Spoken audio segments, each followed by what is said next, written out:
वातावरणामध्ये आम्ही निवडणूक लढवतोय।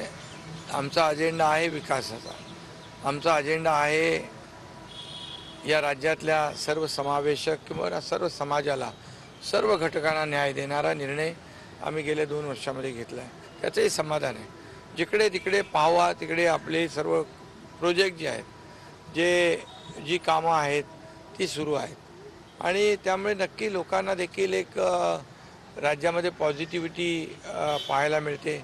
यापूर्वी जी निगेटिव्हिटी होती ती पॉझिटिव्हिटीमध्ये आम्ही बदलण्याचा प्रयत्न केला आहे आणि त्याच्यामध्ये आम्हाला बऱ्यापैकी यश देखील मिळालं आहे। त्यामुळे तुम्ही जो प्रश्न तुमचा आहे पुढे काय रिझल्ट असणार, तर उद्या लोकांनी देखील मतदान मोठ्या प्रमाणावर करावं।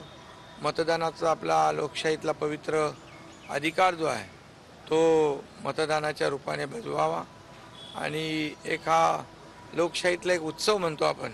मतदान म्हणजे तुमचं एक मत इतिहास घडवतं, एक मत देशाची सेवा करतं आणि ही निवडणूक देशाच्या विकासाची आहे, मोदीजींना पुन्हा प्रधानमंत्री करण्याची आहे।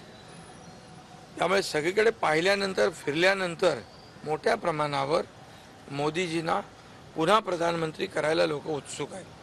अगदी वाराणसीला मी गेलो तिकडे तोच माहोल, ठाण्यामध्ये तोच माहोल, अगदी सांगलीला तोच। अख्ख्या राज्यामध्ये लोकांनी ठरवलं आहे की या देशाला पुढे न्यायचं असेल, या देशाचा विकास करायचा असेल, या देशाला महासत्तेकडे न्यायचं असेल तर एक कणखर प्रधानमंत्री पाहिजे।